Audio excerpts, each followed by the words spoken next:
They laughed when the old black woman walked into the $1 million shooting range. They mocked her worn jacket, her calloused hands, her grandfather's rifle. What they didn't know, she was. Whisper the deadliest sniper the government ever erased. One shot would silence their laughter forever. This is the story of Naomi Harris, the woman who became invisible so she could protect everyone who tried to make her disappear. Stay until the end and comment what city you're watching from so I can see how far Naomi's story has traveled. The Virginia morning arrived cold and sharp, the kind that cut through cheap jackets and reminded you exactly where you stood in the world. Naomi Harris sat in the passenger seat of her niece's Honda Civic, watching the pine trees blur past the window, her weathered hands folded in her lap, like a prayer she'd forgotten how to finish. "Auntie, you don't have to do this," Alana said for the third time that morning, her knuckles white on the steering wheel. At 28, Alana Carter had that hungry journalist look, sharp eyes, sharper questions, and a righteousness that hadn't been beaten down by the world yet. "These people, they're not like us." Naomi turned her head slowly, the morning light catching the silver in her short-cropped hair. At 62, she moved like winter itself, patient, inevitable, and colder than anyone expected. "Baby girl people haven't been like us my whole life.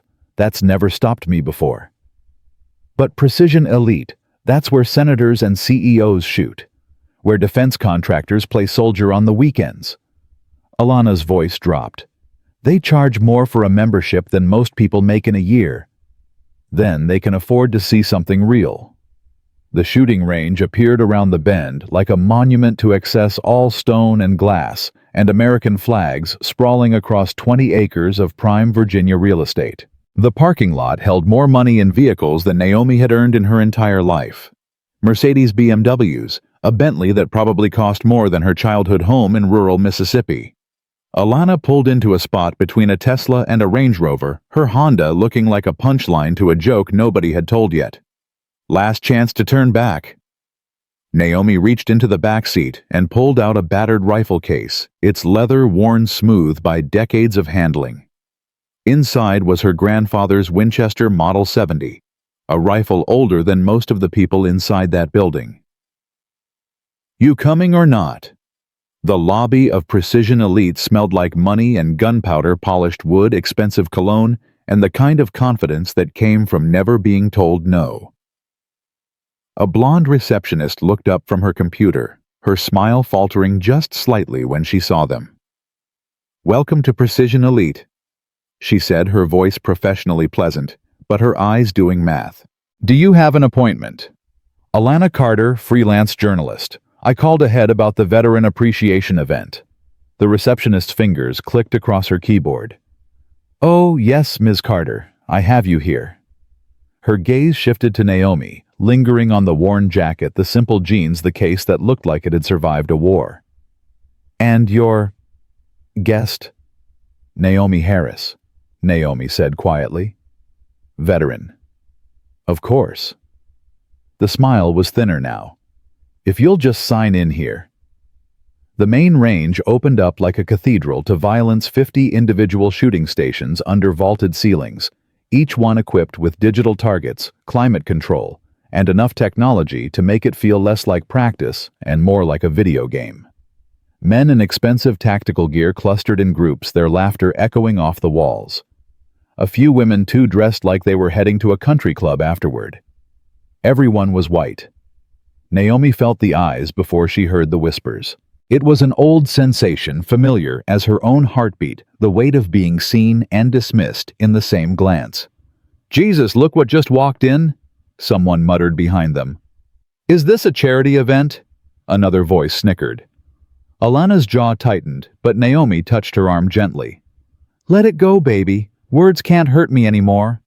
"Maybe words can't," Alana whispered. "But these people can." A booming voice cut through the range. "Well, well, well, look who decided to grace us with their presence."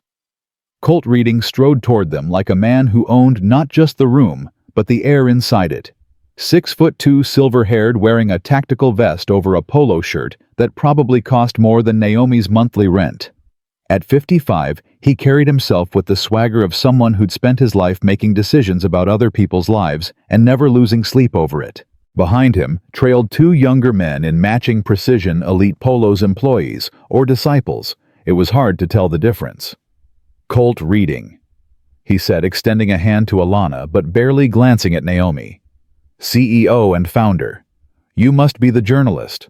Carter, was it?" "Alana Carter." "Yes. This is...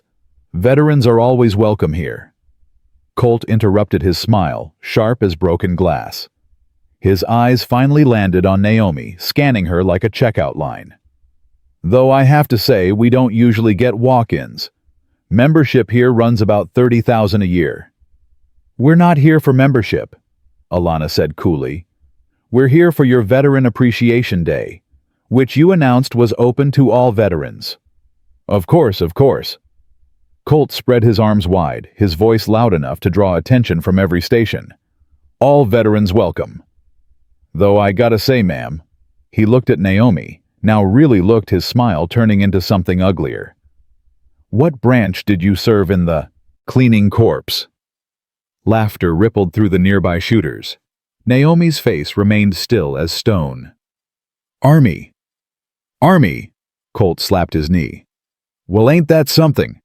And what did you do in the Army administrative work logistics?" "I shot things." More laughter, now louder. Colt was playing to his audience, and they were eating it up. "She shot things." He turned to his crowd, grinning. "Ladies and gentlemen, we got ourselves a real soldier here. Tell me, sweetheart, what are you shooting with?" "Let me guess, a .22, maybe a little 9mm pistol your grandson bought you for home defense." Naomi set her case on a nearby table, her movements deliberate and calm. She unzipped it slowly, revealing the Winchester. The laughter died for a moment as people leaned in to look. "Oh my God," someone whispered. "Is that a Winchester 70? "That's a museum piece," another shooter said. Colt's smile became patronizing. "Ma'am, that's a fine rifle, a real classic. But this is a modern facility. We've got computerized targeting systems, ballistic calculators, laser sights." "I don't need computers to shoot," Naomi said quietly. "I'm sure you don't, sweetheart, but..." "My name's not Sweetheart." The words came soft but sharp as a blade. "It's Naomi Harris, and this rifle belonged to my grandfather. He taught me to shoot when I was 7 years old." Colt's smile flickered. Something in her voice made him pause just for a second before he recovered. "Well, Naomi, I'm sure Grandpa was a fine teacher. But this ain't Mississippi in 1960. We're talking precision shooting here. Military-grade skills." "I'm aware. Are you..." Colt stepped closer, his voice dropping but still loud enough for everyone to hear. "Because I'm looking at a woman who probably can't afford our admission fee, carrying a rifle older than dirt, claiming she's some kind of soldier. You'll forgive me if I'm a little skeptical." "You don't have to believe me," Naomi said. "Just let me shoot." Alana stepped forward. "Mr. Reading, you advertised this as a veteran appreciation event. My aunt served her country with honor. She has every right." "Of course she does." Colt spread his arms again, his showmanship back in full force. "In fact, you know what? Let's make this interesting. We've got a little challenge we run here, the Precision Elite Gauntlet. 3 shots, 3 targets, increasing difficulty. Most of our expert shooters take a few tries to master it." He grinned at Naomi. "What do you say, Naomi? Want to show us what you've got?" The room fell silent. Everyone was watching now. Alana grabbed her aunt's arm. "Don't do this. He's setting you up." But Naomi was already moving toward the range. "Where do you want me?" Colt led her to Station 15, right in the center where everyone could see. "Here's how it works. Target 1 standard paper target at 50 yards, easy. Target 2 steel plate at 100 yards, moving on a track, medium. Target 3. He pressed a button and a complex arrangement of metal plates descended from the ceiling, each one positioned at odd angles. What we call the ricochet special. You hit that far steel peg, and if you're good enough, the bullet deflects through those other plates and eventually hits the moving target behind it. It's physics geometry, and one hell of a lot of luck. Our record is 0 successful completions by anyone under 75 attempts. That's not a fair test, Alana protested. That's practically impossible. That's the point, honey. Colt's smile was razor thin. I'm trying to teach your aunt a lesson about humility. Naomi loaded 3 rounds into her Winchester with practiced efficiency, each movement smooth and economical. She didn't look at Colt, didn't look at the crowd. Her focus narrowed to a single point: the rifle, the target, the shot. Whenever you're ready, Colt said, smirking. Naomi raised the rifle to her shoulder. The room disappeared. The voices faded. There was only the weapon in her hands, the target downrange, and the space between. Her first shot cracked like thunder. The paper target 50 yards away bloomed with a perfect center mass hit. A few polite claps from the crowd, nothing special. Anyone could make that shot. She chambered the second round. The moving steel plate was tracking left to right at a variable speed designed to make timing nearly impossible. She breathed out slowly. The second shot rang out. The steel plate gonged like a bell dead center mid-movement. The clapping was louder now. Impressed murmurs rippled through the crowd. Colt's smile tightened. Not bad. But that last one... Naomi was already aiming at the third target. The Ricochet Special, a nightmare of angles and precision, designed more to look impressive than to actually be achieved. The mathematics alone required calculating deflection angles, bullet velocity after impact, and the exact timing of the moving target behind it. She studied it for exactly 3 seconds. Then she fired. The bullet struck the far steel peg with a bright spark. It screamed off at an angle, hitting the second plate, then the third, each ricochet creating a precise chain reaction of sound and metal. The crowd watched in stunned silence as the bullet, now tumbling and deformed but still carrying momentum, finally struck the moving target behind the arrangement. Dead center. The silence that followed was absolute. Naomi lowered her rifle, engaged the safety, and set it gently on the bench. She turned to face Colt, her expression unchanged. Thank you for the opportunity.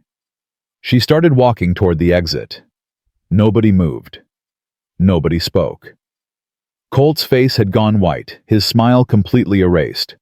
His hands were shaking not from anger, but from something else.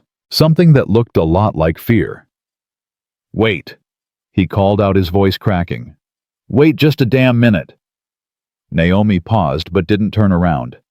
Who the hell are you? Colt's voice was barely above a whisper now. Who are you really? Naomi looked over her shoulder, and for the first time her expression changed. Something cold and ancient flickered in her eyes. Just an old woman who knows how to shoot Mr. Reading. That's all you need to know. Bullshit. Colt was walking toward her now, his swagger gone, replaced by something desperate. That shot, nobody makes that shot. I've seen Delta Force operators fail that test. Navy SEALs. Marine Scout snipers. Nobody just walks in off the street and... I didn't walk in off the street, Naomi said quietly. I was invited. To your Veteran Appreciation Day. Remember? The crowd was pressing closer now, everyone trying to understand what they'd just witnessed. A gray-haired man in an NRA vest spoke up. Ma'am, I've been shooting competitively for 30 years. What you just did? That's not training. That's not even talent. That's something else entirely. Experience, Naomi said simply. What unit? Another veteran called out. What unit were you with? Naomi was silent for a long moment.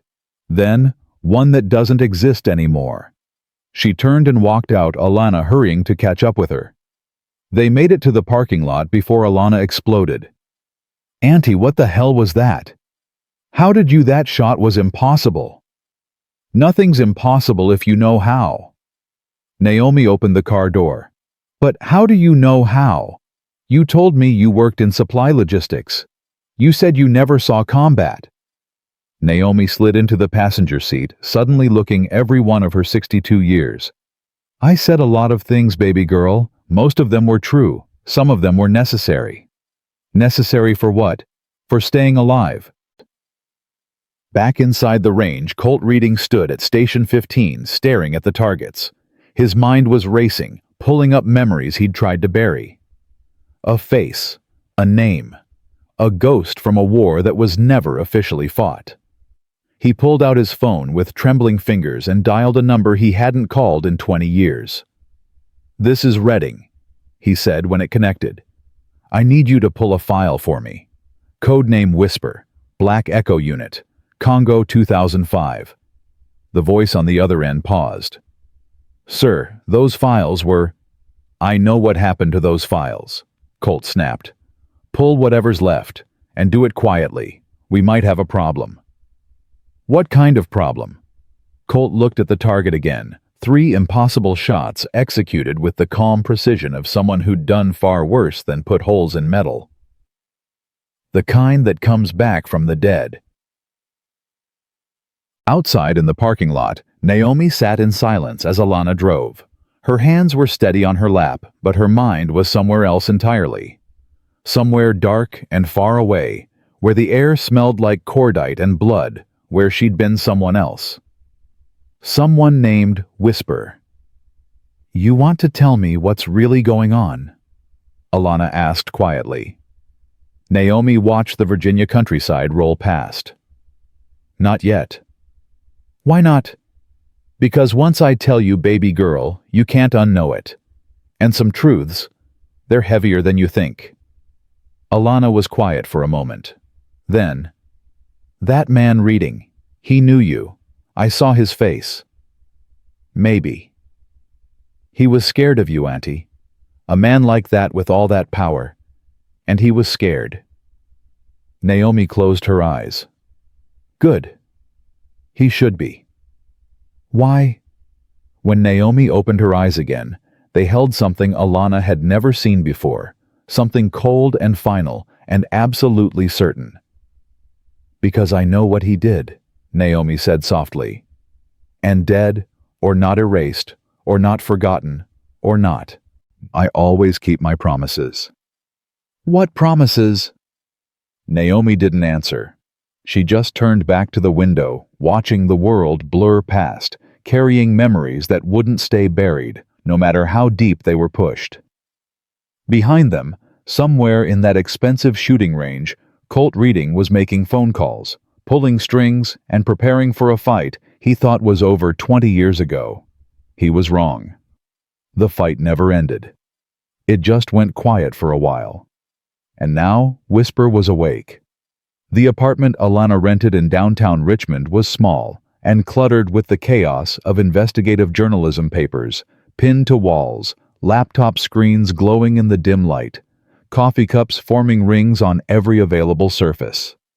She'd been up for 36 hours straight, and it showed in the tremor of her hands as she scrolled through page after page of military records, most of them redacted into uselessness. Naomi sat at the kitchen table, a cup of tea cooling in front of her untouched. She hadn't said a word since they'd returned from Precision Elite 3 hours ago. "Nothing," Alana muttered, slamming her laptop shut. "It's like you don't exist. I can find your basic service record enlisted, 1982, honorably discharged, 1989 Army Specialist. But that's it.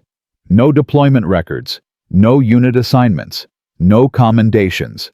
7 years of service, and the file looks like someone went through it with a blowtorch, and whatever didn't burn, they shredded." "That's because they did," Naomi said quietly. Alana spun around in her chair. "What?" "Not literally, but close enough." Naomi finally looked up, her eyes tired in a way that had nothing to do with sleep. "Baby girl, what I'm about to tell you, you can't print it. Not yet. Maybe not ever. You understand? Auntie, do you understand?"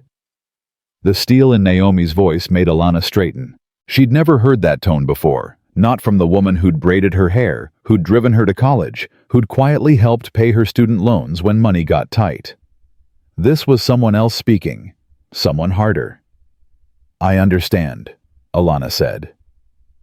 Naomi stood and walked to the window, looking out at the Richmond skyline. 1985. I was 22 years old, stationed at Fort Bragg. I was good at what I did, better than good. I could outshoot men who'd been in the army twice as long. Made them uncomfortable. Made them angry. She paused. Made them notice. Notice what? That maybe the people they'd been ignoring could do things they couldn't. Naomi's reflection in the glass looked like a ghost. One day, 2 men in civilian clothes pulled me out of training. No explanation, no paperwork. Drove me to a building that wasn't on any base map. Inside there were 12 other people. 10 women, 2 men. 9 of us were black or Hispanic. All of us were the best shots in our respective units. And all of us were people the Army had reasons to keep quiet. Alana grabbed her notebook, then stopped. Off the record. For now. Okay. She set the notebook down, but kept listening, every journalistic instinct screaming that she was onto something massive. They called it Black Echo, Naomi continued. A covert sniper unit that officially didn't exist. The military wanted deniability soldiers who could operate in situations where the U.S. couldn't officially be involved. Wars that weren't wars. Conflicts that weren't conflicts. And if something went wrong, if someone got captured or killed, the government could say we'd never been there at all. Jesus Christ. Alana felt cold. That's illegal. That's war, baby. Naomi turned from the window. The kind they don't show on the news. The kind that happens in the dark places where nobody's supposed to look. What did they have you do? What we were trained for? What we were built for? Naomi's voice went flat distant. They gave us new names. Mine was Whisper. They taught us things that regular snipers never learned how to shoot in zero visibility, how to calculate wind speeds in urban environments, how to make impossible shots look like accidents. They put us through scenarios that would have broken most Special Forces operators, and the ones who couldn't handle it. She trailed off. What happened to them? We never saw them again. The apartment felt smaller suddenly, the walls pressing in with the weight of secrets that had stayed buried for decades. Alana's phone buzzed on the desk. She glanced at it, then frowned. It's a Twitter notification. Someone tagged me. She opened the app and her face went pale. What is it? It's you. Someone filmed you at the range today. Alana turned the phone so Naomi could see. The video showed Naomi making the impossible ricochet shot, the metal plates singing as the bullet carved its precise deadly path. The caption read, "Grandma comes to elite shooting range and humiliates everyone. Who is this woman?" The video had 40,000 views and climbing. Shit. Naomi closed her eyes. That's not good. Not good, Auntie, you're about to go viral. This is incredible. Alana was scrolling through comments now, her journalist brain already framing the story. People are calling you a hero. They want to know your story. This could be dangerous. Naomi cut her off. Alana, listen to me. There are people who spent a lot of money making sure Black Echo stayed forgotten. People with power. People like Colt Reading. What does he have to do with this? Naomi sat back down, suddenly looking her age. Congo, 2005. That's where I saw him. You mean you knew him before today? Not knew. Encountered. Naomi's hands wrapped around the cold teacup. Black Echo was sent to extract a CIA asset who'd gotten compromised during a mineral rights negotiation that was really an arms deal. Standard ghost operation, get in, get the asset, get out, leave no trace. But when we arrived, the situation had changed. The asset wasn't alone. He had kids with him. Alana leaned forward. Kids? Child soldiers. A dozen of them, maybe 8 to 14 years old, who'd been forced to work for one of the local warlords. Our asset, Colt Reading, though he was going by a different name then, had promised to get them out. Promised them safety in exchange for intelligence about weapon shipments. Naomi's voice cracked. But when we showed up, he changed his mind. Said the mission parameters didn't include civilian extraction. Said we should complete the primary objective and leave. What did you do? I refused. My team leader, a man we called Ranger, he refused too. We weren't leaving those kids to die. Naomi's eyes were somewhere else now, seeing things Alana couldn't. Reading pulled rank, said if we didn't follow orders he'd make sure we were all declared rogue operatives, enemy combatants, that we'd be erased so completely our families would never even get a body. Oh my God. Ranger told him to go to hell. We evacuated those kids along with Redding, got them to a safe house, connected them with aid organizations, saved 12 lives that night. Naomi's voice went cold. But Reading filed a report saying we'd compromised the mission, endangered the asset, and violated operational security. 3 months later, Black Echo was officially disbanded. All records destroyed. Everyone in the unit was reassigned to different bases. Different units told never to speak about what we'd done or where we'd been. That's why your file's empty. That's why I don't exist, baby girl. None of us do. The government erased us to cover up Redding's failures and his crimes. Naomi stood again, pacing now. Over the years, I tried to find the others. Some had died training accidents, they said, though I had my doubts. Others had disappeared completely. The only one I ever found was Ranger. He's in Montana, now runs a security firm. We don't talk much, but he's still alive, still fighting in his way. Alana's phone buzzed again. More notifications. The video was spreading faster now. Auntie, this is getting out of control. You're up to 200,000 views. Then we need to move fast.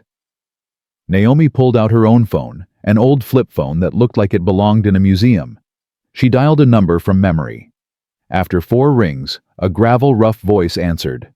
Yeah? It's me, Naomi said. A pause. Whisper, that really you? It's me, Ranger. We've got a problem. I saw the video. Half the damn internet saw the video. What the hell were you thinking? I was thinking I'm 62 years old and tired of hiding who I am. Naomi's voice hardened. But that's not the problem. Colt Reading saw me. He knows I'm alive. The silence on the other end stretched long enough that Alana thought the call had dropped. Then, Jesus Christ, Reading. That bastard's still around. And still powerful. He owns that range, Ranger, has connections everywhere, and now I've made myself visible. You think he'll come after you? I know he will. Man like that doesn't stay powerful by letting ghosts tell stories. Naomi glanced at Alana. And I've got family now, people who could get hurt. Then you need to disappear again, right now, tonight. No. The word came out flat and final. I'm done disappearing, but I need information. What's Reading been up to since Congo? Alana heard papers rustling over the phone. Give me a minute. I keep tabs on certain people just in case. More rustling, then a low whistle. Okay, this is interesting. After Congo, Reading left the CIA officially but stayed in the game. He's a private defense contractor now, Helix Strategic Solutions. They do security consulting, which is code for everything from training foreign militaries to developing weapons systems that can't officially exist. What kind of weapons? Autonomous targeting systems mostly, AI-driven combat platforms.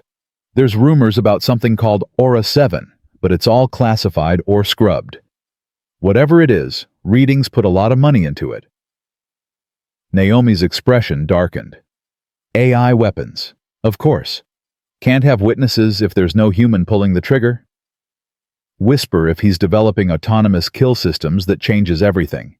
You can't fight a machine. I can fight anything that can be pointed at a target.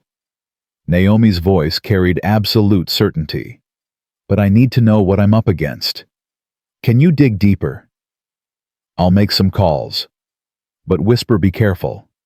Man like Redding with those resources, he won't come at you directly. He'll try to destroy you first. Your credibility, your reputation, make you look crazy or criminal before he ever gets his hands dirty. I know, that's what makes him dangerous. That's what makes you dangerous too. You remember that. They ended the call. Naomi turned to find Alana staring at her with wide eyes. Auntie, this is massive. A secret military unit. War crimes. Autonomous weapons. This is Pulitzer-level investigative journalism. This is also a way to get you killed, baby girl. Naomi's voice was gentle but firm. I need you to understand what you're walking into. Reading isn't just some racist CEO with more money than sense. He's a man who's spent decades burying bodies and burning evidence. He's protected by layers of government classification and corporate lawyers. And now, thanks to me showing off at his range, he knows I'm alive and I'm a threat. Then we go public. We tell the story before he can bury it again. With what evidence? I have nothing but 30-year-old memories and a redacted service record. You have a viral video of an old woman making a good shot. That's not enough. Alana's jaw set in that stubborn way that reminded Naomi of herself at that age. Then we get evidence. We investigate. We find the others from Black Echo. We track down documentation. We build a case that's so airtight he can't wiggle out of it. You don't understand what you're... I understand perfectly. Alana stood, her fear transforming into determination. You spent your whole life being erased, being told you didn't matter, being forced into the shadows so powerful men could keep their hands clean. Well, I'm not going to let that happen anymore. You're my aunt. You're a hero. And I'm going to tell your story whether these bastards like it or not. Naomi looked at her niece, really looked at her, and saw the same fire that had driven her into Black Echo all those years ago. The same refusal to accept injustice quietly. Okay, Naomi said softly. Okay. But we do this smart. We assume Reading's watching. We assume he's already making moves. What kind of moves? As if in answer, Alana's phone rang. Unknown number. She answered it on speaker. Ms. Carter. A smooth male voice, professionally pleasant. This is Marcus Webb with Helix Strategic Solutions. I'm calling on behalf of Mr. Colt Reading. Alana's eyes met Naomi's. How did you get this number? Mr. Reading was very impressed with the video from today's range session. He'd like to extend a formal invitation to you and your companion for a special event next week. We're hosting a Veterans Honor Gala at our headquarters. Press will be there, veteran organizations, some notable figures from the defense community. Mr. Reading thinks it would be an excellent opportunity to recognize your aunt's remarkable skills. That's very generous, Alana said carefully. But we'll need to think about it. Of course. But I should mention the video from today has generated quite a bit of interest. Several news outlets have reached out asking about the woman in the footage. We've been deflecting those inquiries as a courtesy to your privacy, but... He let the sentence hang, the threat implicit. It would be so much better if we could control the narrative together. Present your aunt as the hero she clearly is, rather than letting speculation run wild on social media. You know how cruel the internet can be. I'll call you back, Alana said, and hung up. That didn't take long, Naomi observed. He's scared.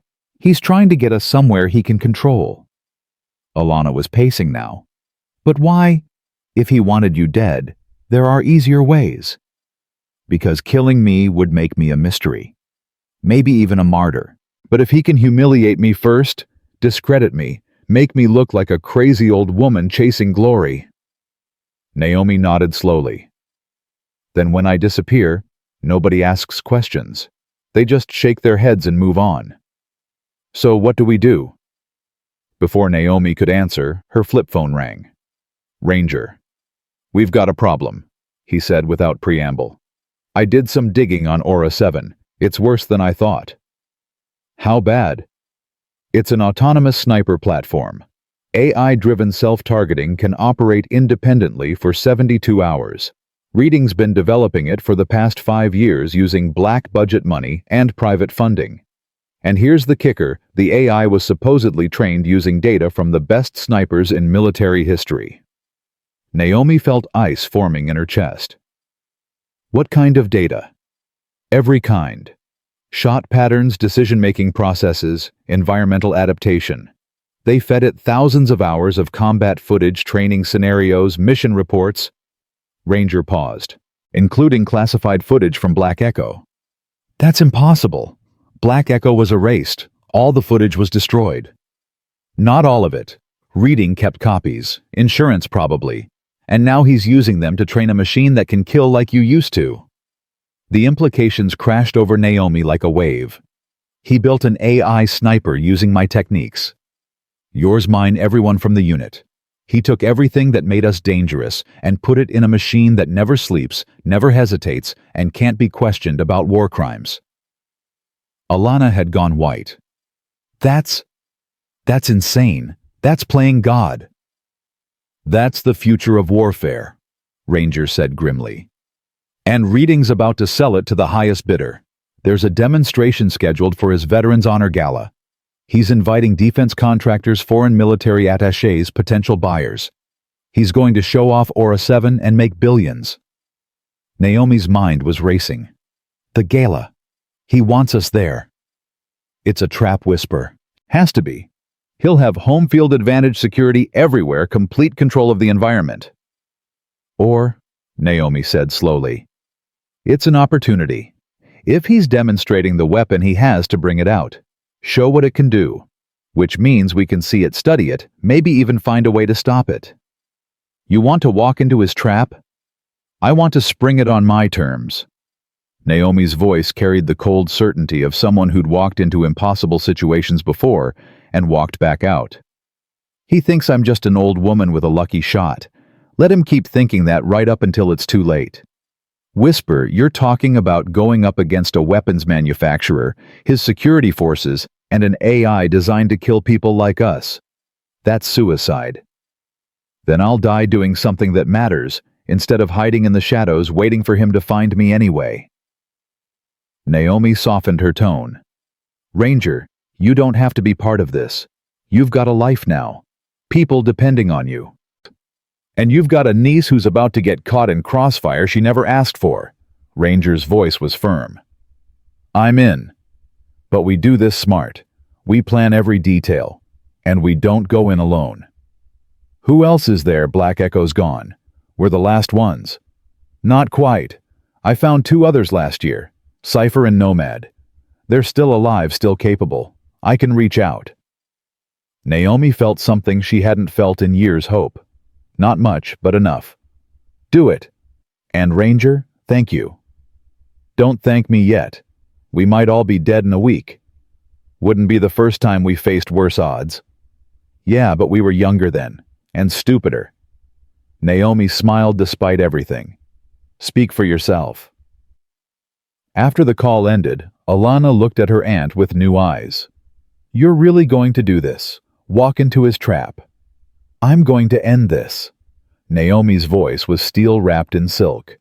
One way or another, Redding's been hiding behind his money and his power for too long. Those kids in Congo, the soldiers he erased, the weapons he's building, it all ends at that gala. Then I'm coming with you. Absolutely not.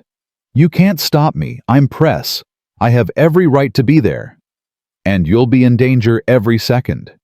I've been in danger since I picked you up this morning. Alana's voice was firm.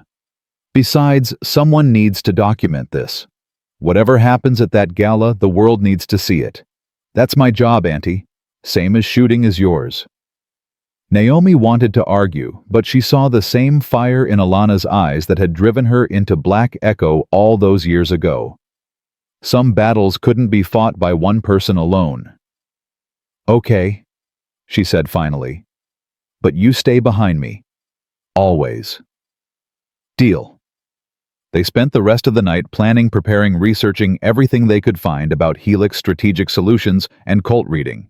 The video continued to spread across the internet. Each share and comment another step toward the confrontation neither of them could avoid. By dawn, Naomi had made her decision. She called the number Marcus Webb had used. Ms. Carter, he answered smoothly. I hoped you'd reconsider. Put Redding on, Naomi said. A pause. Then Colt's voice harder than it had been at the range. I'm here.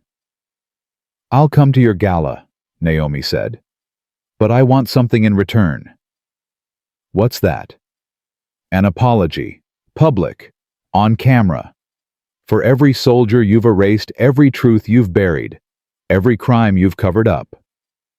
She let the silence stretch. And I want you to look me in the eye when you do it." Colt's laugh was bitter.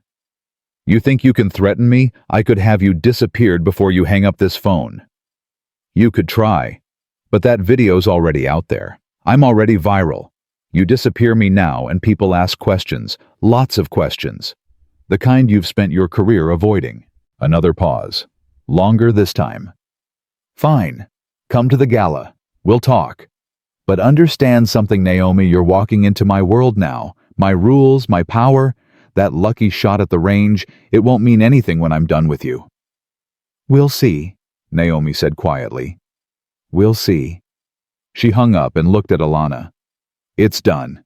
We're in. Now what?" "Now we prepare for war." Naomi's expression was grim. "And we pray we're ready for what comes next." Outside, the sun rose over Richmond, painting the sky in shades of red and gold. Somewhere in that city, Colt Reading was making his own preparations, confident in his power, his resources, his control over the battlefield. He didn't know that the woman he thought he'd erased had spent 30 years learning how to be invisible, how to wait, how to strike from the shadows when the moment was right. He didn't know that Whisper had never really gone away. She'd just been waiting for the right time to speak. And that time was coming. The week that followed felt like the calm before a storm that everyone could see coming, but nobody knew how to stop. Naomi spent her days in Alana's apartment, cleaning her grandfather's Winchester, with a meditation-like focus, while Ranger coordinated from Montana. The video had exploded to over 3 million views, spawning dozens of copycat attempts and conspiracy theories about who the mysterious grandmother sniper really was. News outlets were calling, social media detectives were digging, and somewhere in his glass tower headquarters, Colt Reading was watching it all unfold exactly as he'd planned. Alana barely slept. She'd become obsessed with building the case connecting dots that had been deliberately scattered across decades. Financial records showing Helix Strategic Solutions receiving classified contracts. Satellite images of their testing facilities in Nevada. Anonymous sources within the defense industry whispering about Aura 7. But every lead hit a wall, redacted documents, sealed court records, NDAs that had teeth sharper than any weapon Reading manufactured. On the fourth day, Ranger's contacts came through. 2 figures arrived at Alana's apartment after midnight, moving like shadows despite the streetlights. The man was in his late 50s, built like a steel cable, wrapped in dark skin, his eyes carrying the weight of someone who'd seen too much and forgotten none of it. The woman was younger, maybe 45, with silver streaking through her black hair and a scar running from her left ear to her collarbone. "Cipher," the woman said, extending her hand to Naomi. Her grip was iron. "Been a long time, Whisper." 20 years, Naomi replied. "You look good. You look old." But there was warmth in Cipher's smile. "Then again, we all do." The man nodded at Naomi. "Nomad. I was with the unit for the last 2 years before they shut us down. Heard stories about you, though. The impossible shots. The ghost who never missed." "I missed plenty," Naomi said quietly. "Just not when it mattered." They gathered around Alana's kitchen table, spreading out what little intelligence they'd managed to gather.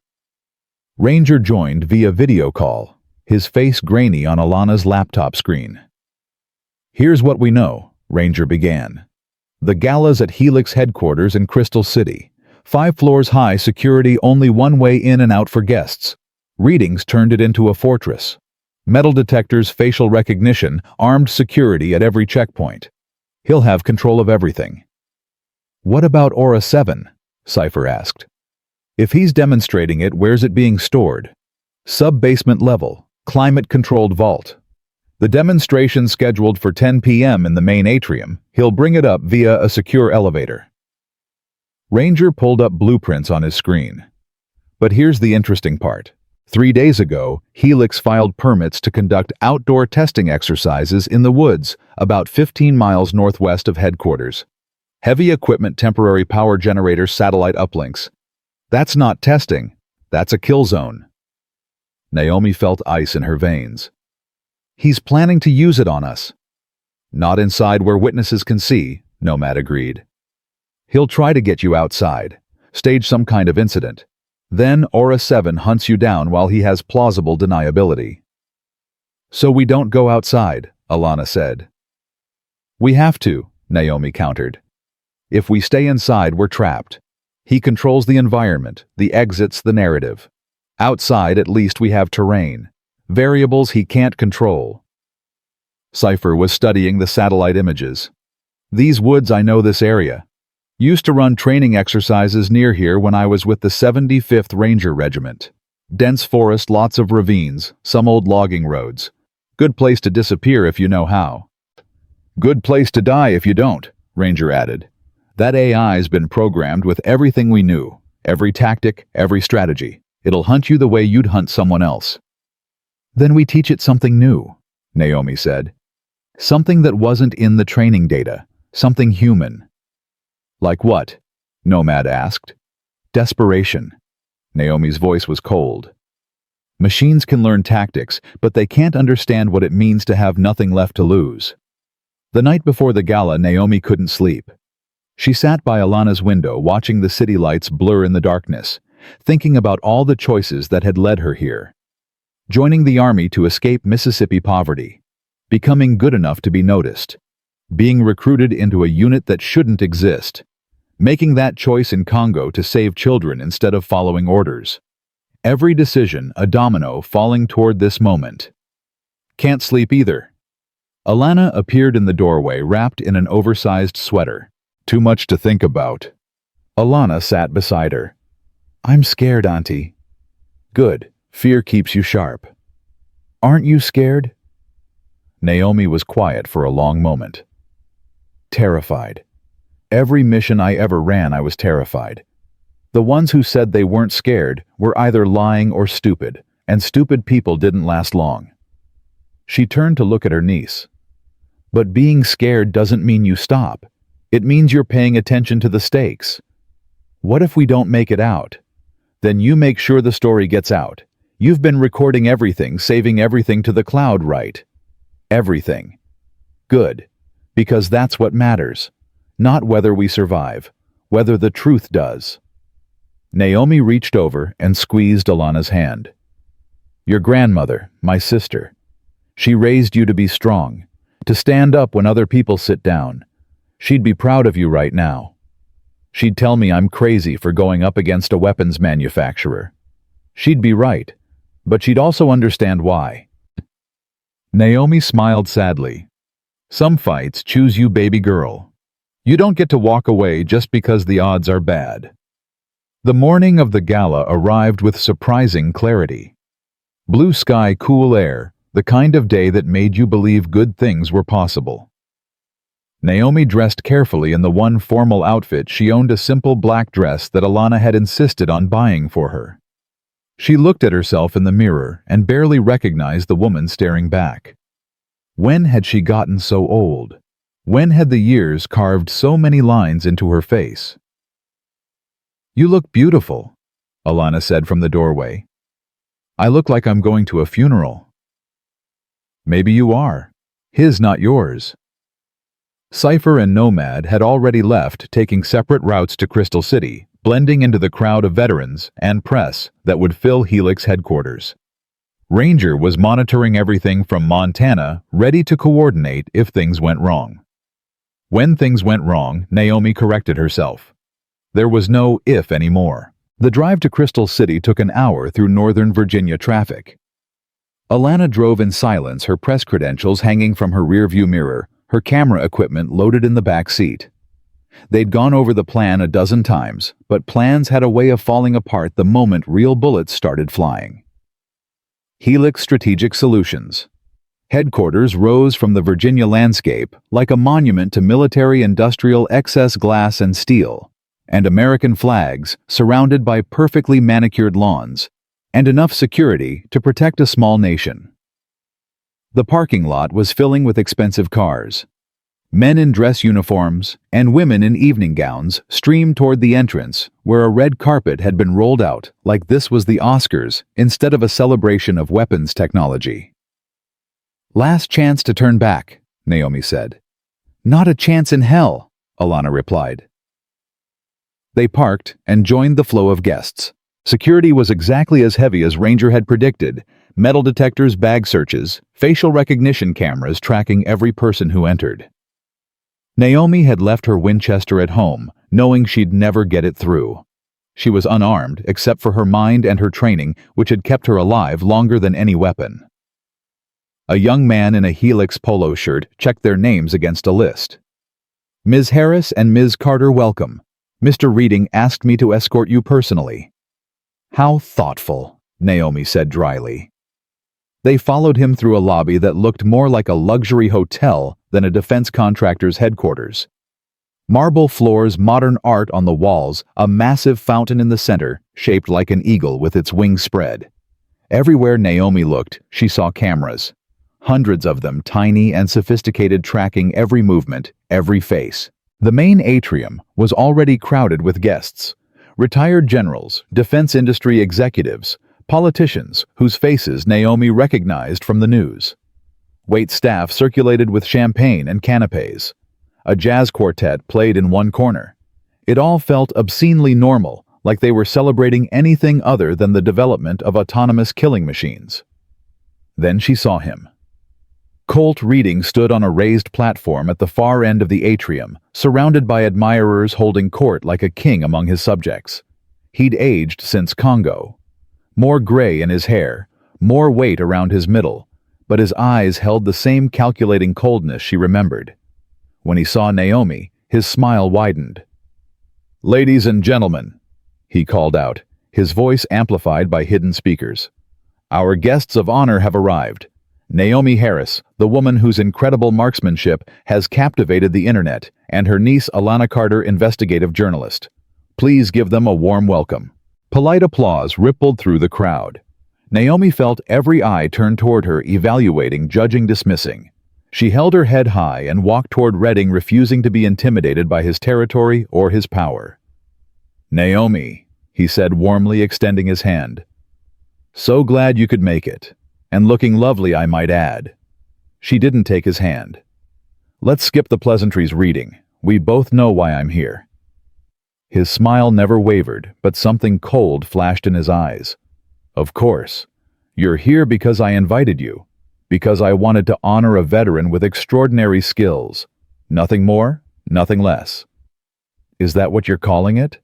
"What else would I call it?" He gestured around the atrium. "Look around, Naomi. All these people are here to celebrate service and sacrifice, to honor those who've given so much for our country. Surely you of all people can appreciate that. I can appreciate a performance when I see one." Reading's smile tightened. "Why don't we speak privately? There's something I'd like to show you before the evening's main event." He turned to Alana. "Your niece is welcome to document everything, of course. Transparency is so important in our industry." They followed him through a side door down a hallway lined with photos of weapons systems and military contracts. Two security guards trailed behind them, their presence a subtle threat. Reading led them into a conference room with floor-to-ceiling windows overlooking the Virginia countryside. 20 years, Reading said, closing the door. 20 years since Congo. I've thought about you a lot in that time, Naomi. Wondered if you were still alive, still out there somewhere carrying those memories. I'm sure you have. You cost me, you know. That stunt you pulled saving those kids, it nearly ended my career. The CIA launched an investigation. I had to spend 2 years rebuilding my reputation, proving my worth all over again. Those kids deserved to live. Those kids were enemy combatants. Reading snapped his mask, slipping for just a moment. They'd killed people, participated in atrocities. You think saving them made you a hero? It made you a liability. Is that why you erased Black Echo, because we were liabilities? I erased Black Echo because you'd outlived your usefulness. All of you. The program was expensive, risky, and politically untenable. When you gave me a reason to shut it down, I took it. He stepped closer. And I made sure nobody would ever believe your stories if you tried to tell them. No records, no evidence, No proof you were ever anything more than regular army grunts who got delusions of grandeur. Alana was filming everything on her phone, but Redding didn't seem to care. "Here's what's going to happen tonight," he continued. "I'm going to demonstrate Aura 7 to my guests. I'm going to show them the future of warfare precision efficiency, no human error or moral hesitation. And you, Naomi, are going to watch. You're going to see everything you were, everything you knew, everything you could do, perfected and packaged and sold to the highest bidder. You trained an AI using our techniques. Your techniques, your tactics, your instincts, all of it. Fed into a system that can outshoot, outthink, and outlast any human operator." Reading's smile returned. "I turned you into a commodity, Naomi. Isn't that beautiful? You spent your life being invisible, and now you'll live forever in code." "You're insane." "I'm a businessman. There's a difference." He checked his watch. "The demonstration begins in 2 hours.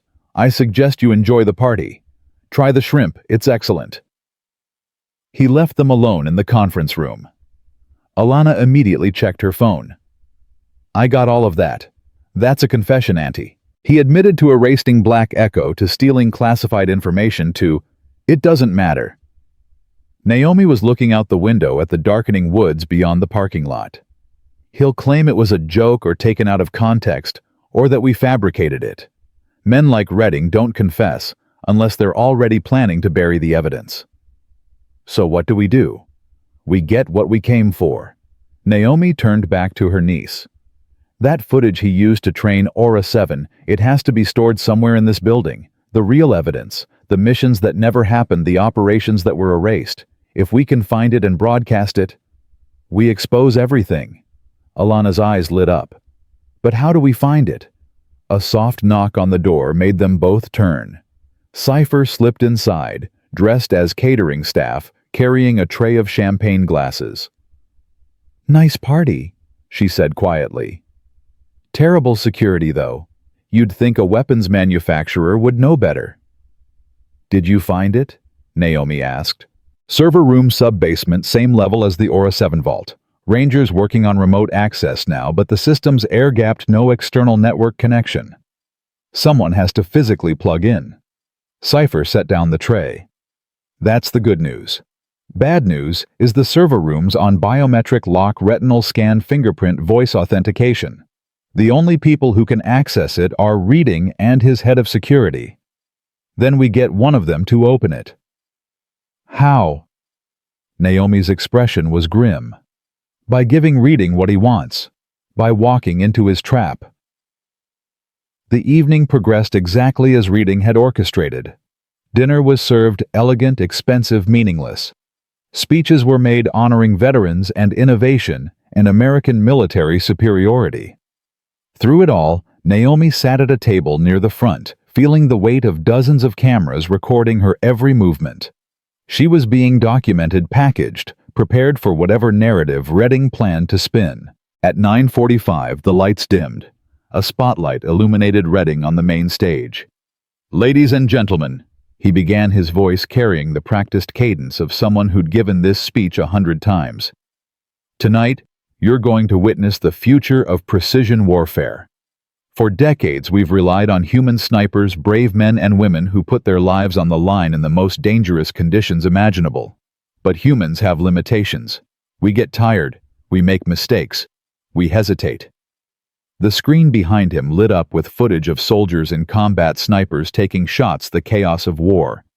What if we could take everything that makes a great sniper, the instinct, the precision, the tactical awareness, and combine it with the tireless efficiency of artificial intelligence?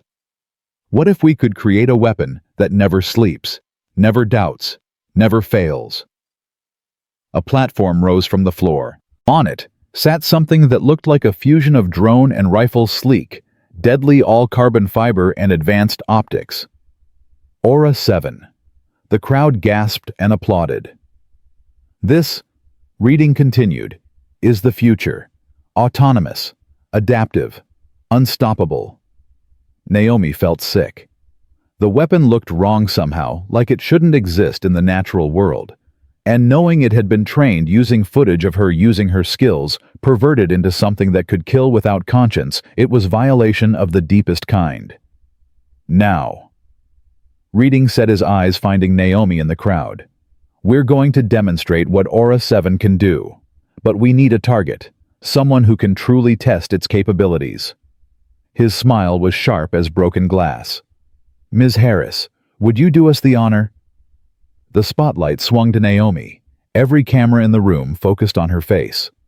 Alana grabbed her arm. Don't. This is exactly what we came for. Naomi stood slowly, her heart hammering, but her face calm. What did you have in mind, Mr. Reading? Just a simple demonstration. There's a course set up in the woods behind our facility. Nothing dangerous, just a chance to see how you match up against the technology that's learned from the best. You run the course, try to reach the extraction point, and Aura 7 tracks you. First one to the objective wins. He spread his hands innocently. Of course, the weapon is loaded with training rounds only. Paintball-style markers. Completely safe. Sure it is, Naomi said quietly. Unless you're afraid. Reading's tone was mocking, now calculated to provoke. I understand if you'd rather not. That shot at the range was impressive, but this is different. This is what real operators do. Every instinct screamed at Naomi to refuse to walk away, to not give him the satisfaction. But she thought about those kids in Congo, about Black Echo soldiers who died in silence, about every person Rating had erased to protect his empire of violence. I'll do it, she said. On one condition. What's that? When I win, and I will win, you give me full access to your training data. The footage you used to program Aura 7, all of it, on camera for the record. Reading laughed. And when you lose, I won't. Confidence. I like that. Reading nodded. Fine. You win, you get your data. But Ms. Harris understands something: nobody beats Aura 7. Nobody. There's a first time for everything. 20 minutes later, Naomi stood at the edge of the woods, wearing tactical gear that Redding's team had provided. Cypher and Nomad had vanished into the darkness ahead of her, positioning themselves at strategic points along the route. Alana was in a monitoring van with several Helix technicians, watching multiple camera feeds that would broadcast the whole event back to the guests in the atrium. Ranger's voice crackled in her earpiece, disguised as part of the demonstration's communication system. Whisper. This is suicide. That thing's loaded with real rounds, not paint. I can see the ammunition from the security feeds. I know, Naomi whispered. He's planning to kill me and call it a malfunction. Training accident. Very tragic. Then why are you going through with this? Because while everyone's watching me in the woods, nobody's watching the server room. Cypher's got 30 minutes to get in, download everything, and get out. That's all the time I need to buy. You need to survive for 30 minutes being hunted by an AI sniper trained with your own techniques. Do you hear how insane that sounds? Every mission I ever ran was insane. This is just one more. Naomi checked the rifle they'd given her loaded, she noted, but with ammunition that wouldn't do much against Aura 7's armored chassis. Start the clock. A flare shot into the sky, the signal to begin. Behind her, Naomi heard the whir of servos as Aura 7 activated. She didn't look back. She ran into the darkness of the woods, letting the forest swallow her whole. The terrain was rough, exactly as Cypher had described: dense underbrush, fallen logs, ravines that appeared suddenly out of the shadows. Naomi moved like she was 20 again, muscle memory taking over her body, remembering what her mind had tried to forget. This was what she'd been trained for. This was where she'd lived for 7 years of her life. Behind her, she heard Aura 7 enter the woods. It moved differently than a human, faster, more direct, no hesitation at obstacles. Through the trees, she caught glimpses of its optical sensors sweeping the darkness, thermal imaging turning night into day. It's got your heat signature, Ranger warned. Moving toward your position at 15 meters per second. Naomi dropped into a ravine, the cold water shocking her system. She moved downstream, putting distance between herself and where she'd been using the water to mask her thermal signature. Above her, she heard Aura 7 pause, recalculating, searching. 11 minutes, Ranger said. Cypher's at the server room door now. Naomi climbed out of the ravine and ran perpendicular to her original path, throwing off the tracking pattern. A shot rang out behind her. Not paint. Definitely not paint. The tree beside her exploded in splinters. "Contact!" Ranger shouted. "It's firing live rounds." "I noticed." Naomi dove behind a fallen log as another round tore through the space where she'd been standing. The AI was learning, adapting, predicting her movements based on patterns from missions she'd run decades ago. But that was the weakness. It knew what she'd done. It didn't know what she'd do now. Instead of running away, Naomi ran toward the sound of servos and optical sensors. She heard Ranger screaming in her ear, heard Alana's voice joining in, both of them begging her to retreat. But she'd learned something in 40 years of life that no AI could understand. Sometimes the only way out was through. She burst into a clearing where Aura 7 had positioned itself, its weapon array tracking toward her. For a moment, they faced each other, woman and machine, teacher and student, past and future. Naomi fired 3 shots in rapid succession, not at the drone's body, but at the tree branches above it. They cracked and fell, tangling in Aura 7's rotors, sending it spinning. It recovered faster than she expected, but those 3 seconds were enough. She was gone again, back into the forest, putting terrain between them. "Cypher's in," Ranger reported. "She's downloading now. 20 minutes on the transfer." 20 minutes. Naomi just had to stay alive for 20 more minutes against a machine that knew everything she knew. She could do that. She had to do that. The hunt continued, brutal and desperate. Aura 7 adapted to every trick she tried, learning from each encounter, getting faster and more precise. But Naomi had something it didn't: the ability to make choices that made no tactical sense, to be irrational, to act on instinct instead of probability. When it expected her to retreat, she advanced. When logic dictated going right, she went left. When any sane operator would have hidden, she stood in the open and dared it to shoot. "Download complete." Ranger's voice was triumphant. "Cypher's out. Naomi, you can extract now." But Naomi had seen something in Aura 7's patterns during the hunt. A vulnerability. A gap in its programming that Redding probably didn't even know existed. "Ranger," she said quietly, "tell me you still have remote access to Helix's network." "Air-gapped, remember, we can't." "But you're monitoring their security feeds. You can see their internal systems." "Yeah, but can you trigger a fire alarm?" A pause. "You're crazy." "Can you do it?" "Yes, but..." "Do it, 60 seconds from now, and tell Alana to broadcast everything Cypher downloaded. Everything. Right now. Every screen in that atrium." "Naomi, what are you?" "Just trust me." She ran back toward the facility, Aura 7 following like a shadow made of metal and malice. When she reached the tree line, she could see the atrium through the glass walls, guests still watching the screens, still thinking this was all part of the show. Then those screens flickered and changed. Suddenly, they showed footage that had been buried for decades, Black Echo operatives on missions that never officially happened. Naomi herself, 20 years younger, making impossible shots in impossible situations. Cypher extracting hostages from a compound in Somalia. Ranger coordinating an operation in Afghanistan that prevented a terrorist attack nobody knew had been planned. And then, the Congo footage. Colt Reading arguing with Ranger about the child soldiers. Reading ordering them to leave the kids behind. The audio crackling, but clear enough to hear him say, "They're not our problem. Complete the mission, or I'll have you all declared traitors." The atrium erupted in chaos. Guests were shouting, pointing, some trying to leave while security blocked the exits. Reading was screaming at his technicians to cut the feed, but Ranger had locked them out of their own system. The fire alarm blared, sprinklers activated, confusion turned to panic. And in that moment, as Aura 7 positioned itself for a kill shot, Naomi spoke a phrase she'd memorized from the stolen files. Execute Authentication Protocol, Echo Whisper 3. The drone froze.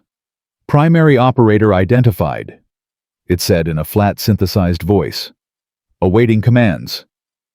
Naomi walked toward it slowly, her rifle lowered. Return to base. Standby mode. Authorization code Whisper 276. Compliance confirmed. The machine powered down its weapons systems and hovered motionless waiting. Naomi picked up a fallen branch and wedged it into the drone's rotor assembly, disabling it completely. Then she walked back toward the facility, where security guards were pouring out, where guests were fleeing, where Colt Reading's empire was collapsing in real time on every screen in the building. She found Redding in the parking lot trying to reach his car, while reporters and guests shouted questions. When he saw her, his face went white. "You," he hissed. "You destroyed everything." "No," Naomi said quietly. "You destroyed everything. 20 years ago in Congo. I just made sure everyone finally saw it." Federal agents were already arriving, having been anonymously tipped off about classified materials being broadcast. Alana appeared with her camera filming everything, her face fierce with vindication. Reading lunged toward Naomi, but she sidestepped easily, letting him stumble past. Security moved to grab him, but the FBI agents got there first. Colt Reading. One of them said, "You're under arrest for misappropriation of classified materials, unauthorized development of autonomous weapons systems, and violation of international arms treaties. You have the right to remain silent." They led him away in handcuffs, while cameras flashed and recorded every moment. His empire built on buried secrets and erased soldiers was crumbling around him. Naomi stood in the parking lot, watching it all unfold, feeling the weight of 30 years finally lifting from her shoulders. "You did it," Alana whispered, hugging her aunt tightly. "You actually did it." "We did it," Naomi corrected. "All of us." Cypher and Nomad emerged from the shadows, both of them smiling. Ranger's voice crackled in their ears. "Ghost Unit Black Echo is officially back in the record books. Nobody can erase us now." Naomi looked up at the night sky, thinking about all the people who hadn't lived to see this moment. The soldiers who'd died in silence. The children they'd saved. The truth they'd protected. "This isn't over," she said quietly. "Reading's just one man. There are others like him." "Then we'll stop them too," Cypher said. "Just like we always did." "Just like we always will," Nomad added. Alana's phone was exploding with notifications, news outlets, social media, the story spreading faster than wildfire. The woman who'd been mocked at a shooting range had just exposed one of the biggest military-industrial scandals in decades. Whisper had finally spoken, and the world was listening. The parking lot had become a circus within minutes. News vans screeched to a halt, satellite dishes extending toward the sky, like mechanical flowers blooming in fast forward. Reporters shouted questions over each other, their voices blending into a wall of noise that crashed against Naomi like a physical force. Somewhere in the chaos, Colt Reading was being loaded into a federal vehicle, his head down, his empire in ruins. But the cameras weren't on him anymore. They were on her. "Ms. Harris. Ms. Harris. Is it true you were part of a secret military unit?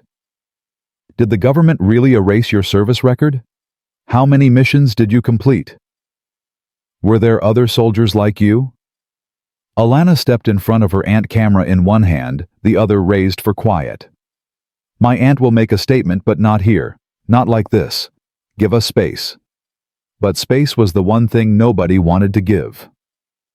Security guards who'd been working for Redding moments ago now stood uncertain, unsure whose orders to follow. The FBI agents were trying to establish a perimeter, but civilian journalists didn't answer to federal authority, and they smelled the story of the decade.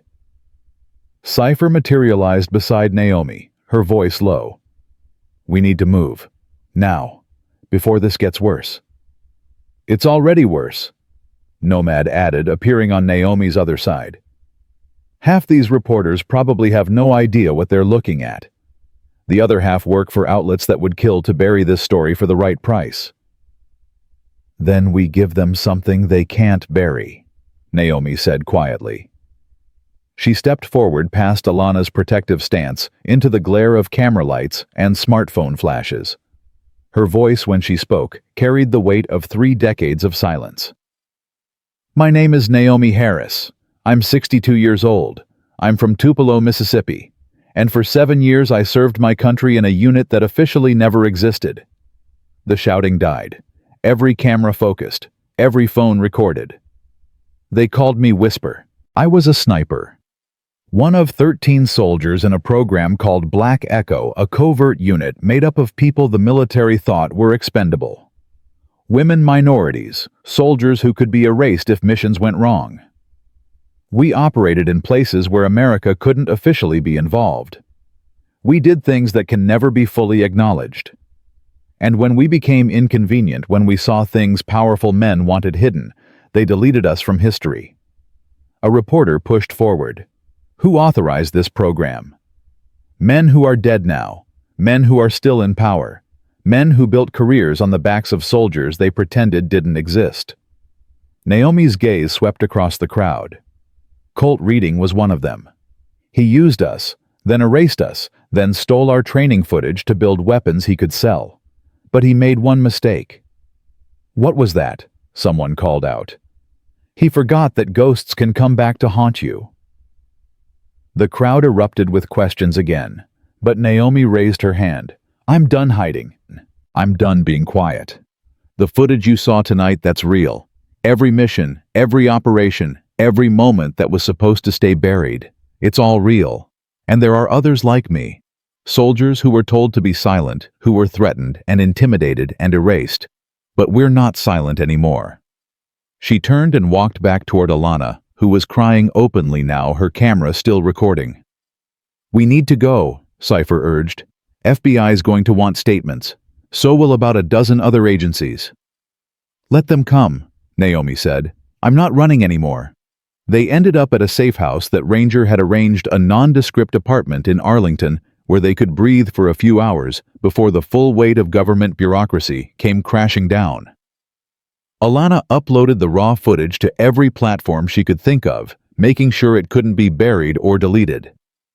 Within an hour, it was everywhere. Twitter, Facebook news sites, Reddit threads, dissecting every frame. The woman who'd been mocked at a shooting range was now the lead story on every major network.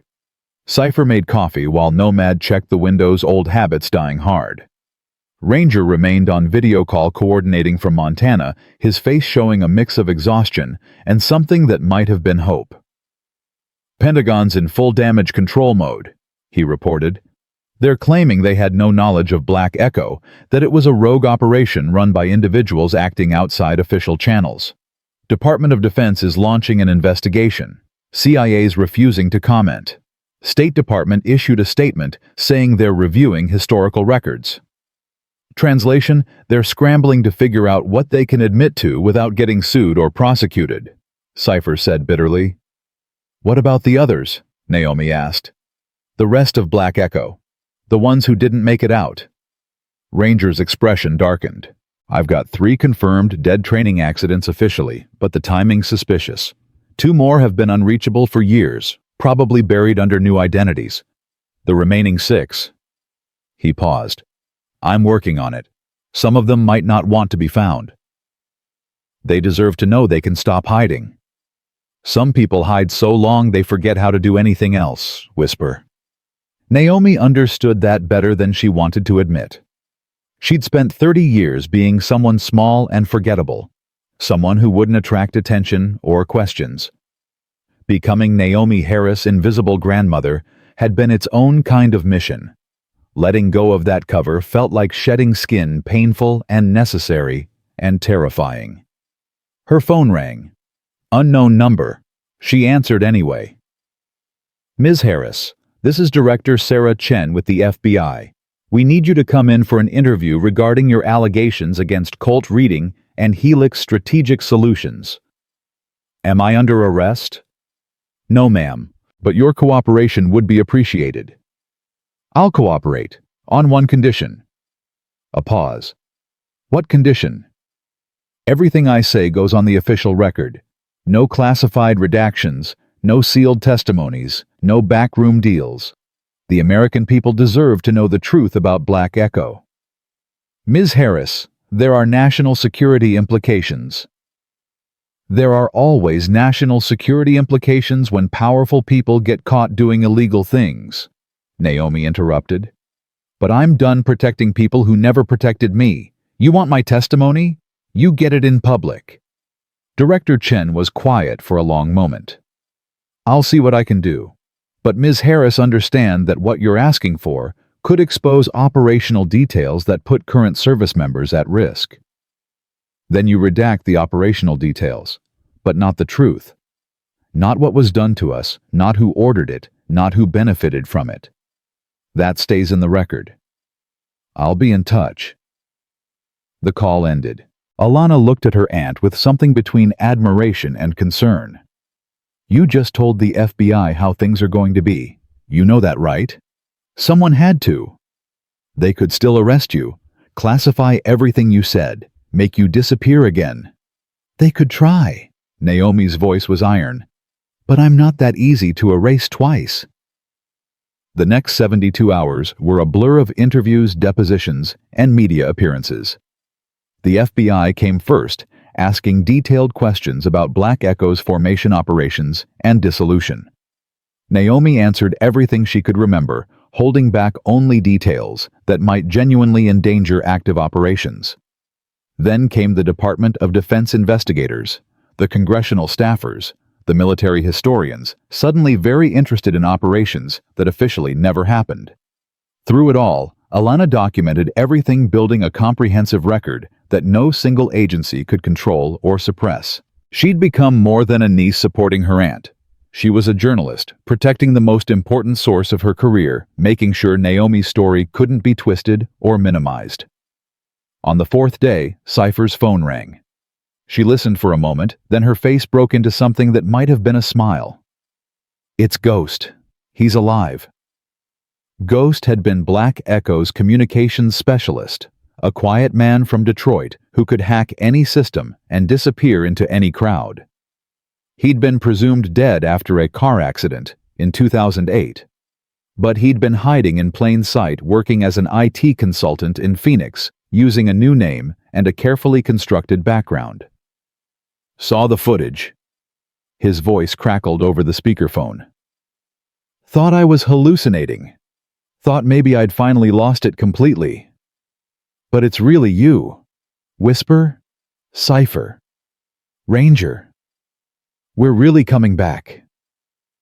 We're really back, Naomi confirmed. How many others can you reach? Working on it. But Whisper, some of them won't want to resurface. Some of them built good lives after Black Echo. Families, careers, stability. Asking them to come forward means risking all of that. I'm not asking anyone to risk anything they're not ready for, but they should know they have a choice now. That's more than we had before. Over the next week, 3 more Black Echo soldiers came forward. Each one brought their own story of being erased, threatened, or intimidated into silence. Each one added weight to the case against not just Colt Reading, but the entire system that had created and then abandoned them. The media couldn't get enough. Naomi's face was on every major network, every newspaper, trending on every social platform. The narrative shifted from "grandmother sniper goes viral" to "government conspiracy exposed" to something deeper and more significant. A conversation about who gets remembered and who gets erased, whose service matters and whose gets buried, who has power and who gets to challenge it. Not everyone was supportive. Conservative outlets questioned her patriotism, suggesting she was betraying military secrets for publicity. Defense industry lobbyists pushed back against the Aura 7 revelations, claiming autonomous weapons were necessary for national security. Some veterans groups accused her of stolen valor, saying no woman could have done the things she claimed. But the evidence was overwhelming. The footage was real. The mission records, once declassified under pressure, confirmed every operation. Ballistics experts examined her shooting and confirmed it wasn't luck, it was decades of training and experience. Slowly, grudgingly, even her critics had to admit the truth. Naomi Harris had been exactly who she said she was. 3 weeks after the gala, Naomi stood in a hearing room on Capitol Hill facing the House Armed Services Committee. The room was packed with journalists, veterans, and citizens who'd come to hear her testimony. Alana sat in the front row, camera ready, determined to record every word. Representative Michael Torres, the committee chairman, gavelled the hearing to order. Ms. Harris, thank you for being here today. You've made some serious allegations about a covert military program, about the misuse of classified materials, and about the erasure of service records. The American people deserve to hear your full story. Naomi leaned toward the microphone, her voice steady. Thank you, Mr. Chairman. I appreciate the opportunity to speak publicly about what happened to me and to the 12 other soldiers who served in Black Echo. She began to tell the story from the beginning, how she'd joined the Army to escape poverty, how her shooting skills had gotten her noticed, how she'd been recruited into a program that promised to use her talents for her country. She described the training brutal and unforgiving, designed to create snipers who could operate in impossible conditions. She talked about the missions, some successful, some not all of them classified at levels that meant the soldiers involved would never be officially recognized. Then she came to Congo. In 2005, we were tasked with extracting a CIA asset who'd been compromised during an arms negotiation. When we arrived, we found the asset, a man named Colt Reading, with 12 child soldiers who'd been promised safety in exchange for intelligence. These were kids, Mr. Chairman, 8 to 14 years old. They'd been forced to fight, forced to kill, traumatized beyond anything most of us can imagine. And they'd been promised a way out. The room was silent. Mr. Reading ordered us to leave them behind. He said extracting civilians wasn't part of our mission parameters. My team leader, a man we called Ranger, refused. I refused. We all refused. We weren't going to leave children to die because it wasn't convenient. Naomi's voice hardened. Mr. Reading told us that if we disobeyed, he would make sure we were declared rogue operatives, that our families would never know what happened to us, that we would be erased so completely it would be like we never existed. But you saved them anyway, Representative Torres said quietly. We saved them anyway. 12 children who are adults, now living in different countries, building lives that wouldn't exist if we'd followed orders. That's what got Black Echo shut down. Not because we failed a mission, because we succeeded at being human. The testimony lasted 6 hours. Naomi answered every question, provided every detail she could remember, never wavering or backing down. When it was over, she was exhausted, but felt lighter than she had in decades. Outside the hearing room, reporters mobbed her again. But this time, Naomi was ready. One more statement, she said, and the crowd quieted. I've spent 30 years being invisible. 30 years being told my service didn't matter, that I should be grateful they let me fade away quietly. But I'm here to say to every soldier who's been erased, every person who's been told they don't matter, every voice that's been silenced by people with power, you do matter. Your service matters. Your truth matters. And no amount of money or influence can change that. She looked directly into the cameras. My name is Naomi Harris. They called me Whisper. I was never supposed to exist, but now you all do. Every person watching this, every soldier who was told to be silent, every family who never knew what happened to their loved ones, you all exist because we refuse to be erased anymore. The applause started small, just a few people in the crowd. Then it grew, spreading through the journalists and onlookers, until the entire street outside the Capitol was filled with the sound of people clapping, cheering, crying. Alana filmed it all, tears streaming down her face. That evening, sitting in a hotel room with Cypher Nomad and Ranger still on video call, Naomi finally let herself feel the weight of what they'd accomplished. "Reading's going away for a long time," Ranger reported. "Federal prosecutors have him on weapons violations, misappropriation of classified materials, conspiracy to commit fraud. They're building a RICO case that could add decades. And that's before the civil suits start families of Black Echo soldiers who died under suspicious circumstances, the children we saved in Congo whistleblower protections. His legal bills alone will bankrupt him." "What about Helix?" Cypher asked. "Companies being liquidated, board of directors resigned, stocks worthless. Governments seized all their assets related to Aura 7 and similar projects. It's over." "Is it though?"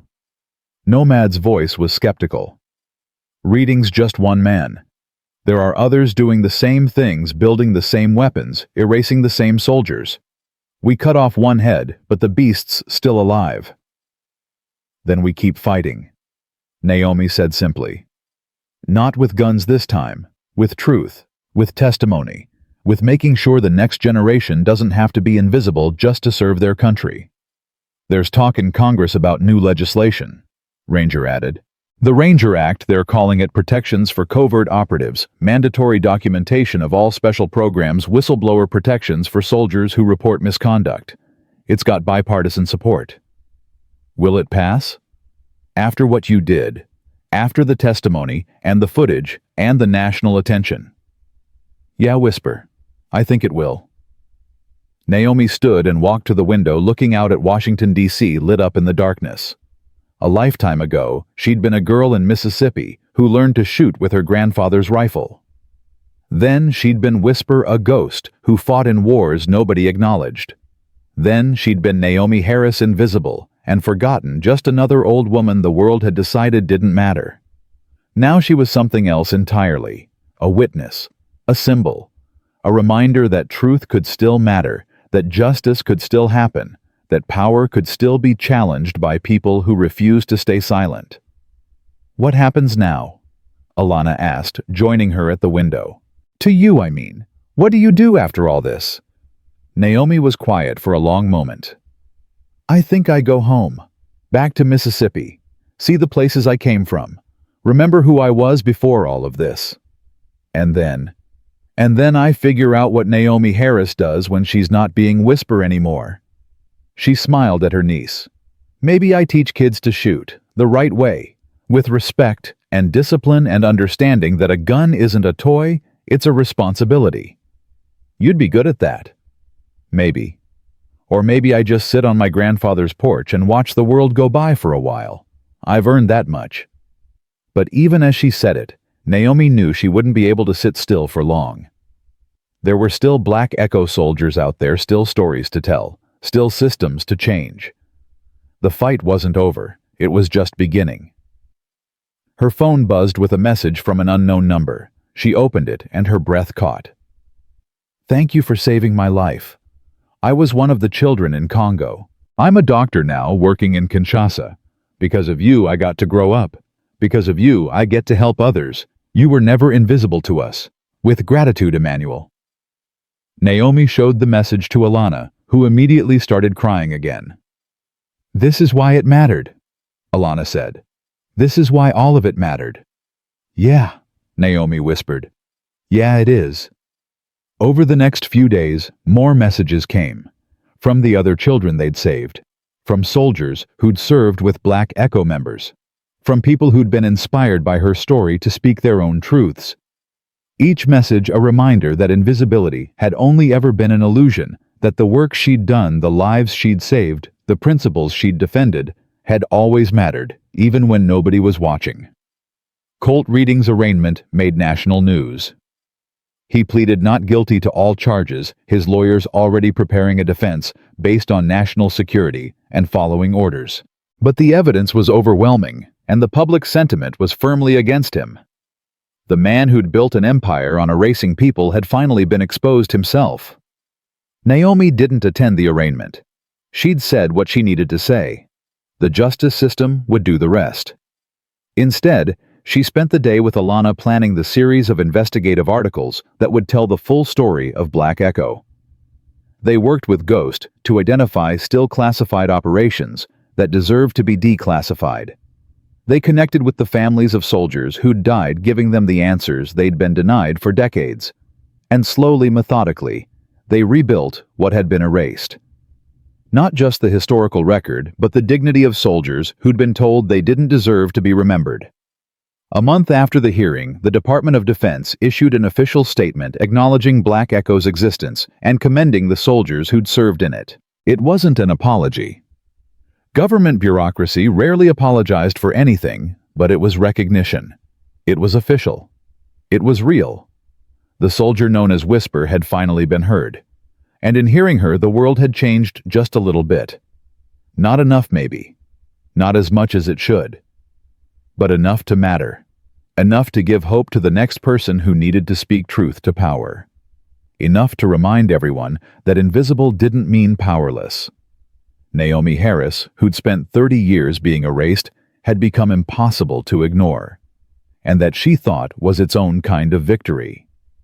Spring came to Washington, D.C. with the kind of gentle insistence that made even cynics believe in renewal. Cherry blossoms lined the tidal basin. Tourists snapped photos of monuments, and inside the Capitol building, history was being written in the language of legislation and compromise. The Ranger Act had survived. Committee survived amendments, survived the endless political machinery that ground down most good intentions before they could become law. Now it sat on the president's desk waiting for a signature that would change everything for soldiers like Naomi Harris. She stood in the Oval Office wearing the same simple black dress she'd worn to Redding's gala, though it felt like a lifetime ago instead of 3 months. Beside her stood Cypher and Nomad, both of them uncomfortable in formal clothes, but present because this moment belonged to all of them. Ranger had flown in from Montana, his weathered face trying hard not to show emotion. Ghost had come from Phoenix.